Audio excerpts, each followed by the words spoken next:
There was a time when Citroën was the most innovative car maker on the planet.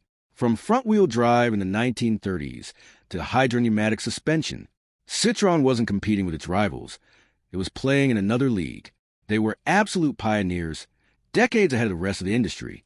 And for a moment, the whole world believed that the future would be French. But how did a company with so much talent, audacity, and potential end up on the brink of failure?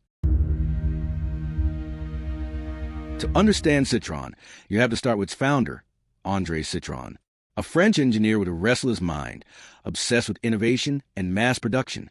During a trip to the United States, he witnessed Henry Ford's factories up close and became fascinated with the idea of bringing that same efficiency to Europe. In 1919, he launched his first automobile, right after World War, with a clear goal to democratize the automobile.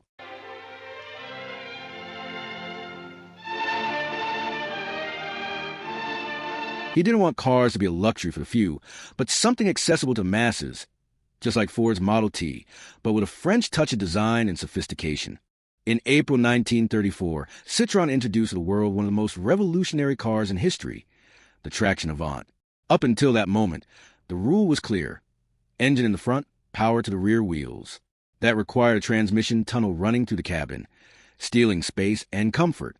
But Citroën broke the mold. Their solution was front-wheel drive, while Volkswagen chose another path with the rear-engine Beetle.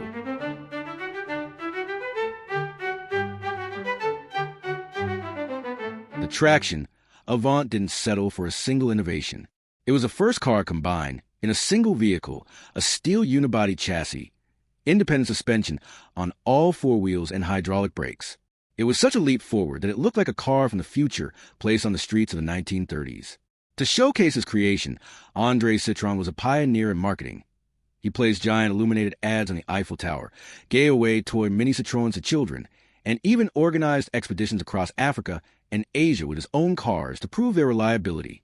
No one else in Europe was doing anything like it. But this avalanche of innovation was not a whim. André Citroën was determined to save his company from the crisis that was hitting the industry.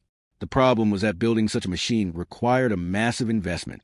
And although at the 1934 Paris Motor Show the Traction Avant received promising orders, the cost of its development ended up dragging the company into bankruptcy. André Citroën had to leave the company that bore his name, and he passed away just 6 months later, without ever seeing the future of his creation and the more than 12 models and 750,000 cars that would be built in his name over the next 22 years.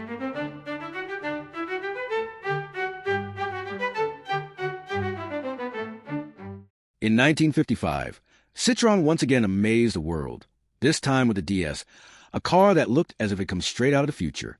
Its aerodynamic, elegant design already made it seem from another era, but the most striking part was its technology. It was the first mass-produced car to successfully feature front disc brakes, and instead of conventional pedal, it had a rubber button on the floor nicknamed the Mushroom. Just a light touch, and the hydraulic system unleashed such powerful braking force that many swore the car stopped by itself. But the DS was not just an experiment in braking. Engineer Paul Mages had developed a hydropneumatic system so advanced it controlled practically everything: suspension, brakes, steering, and even the semi-automatic transmission. The suspension could self-level, keeping the car stable regardless of load or terrain.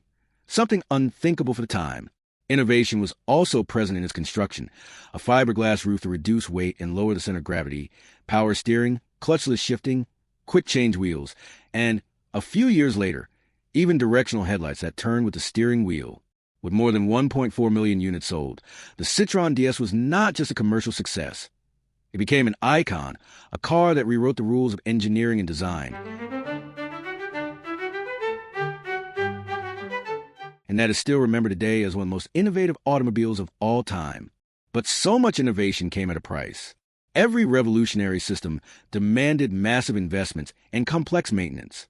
The cars were fascinating, yes, but also expensive to produce and difficult to repair. In the 1970s, Citroën embarked on another adventure: the Wankel rotary engine, developed together with NSU. They went all in and launched the GS Birotor in 1973.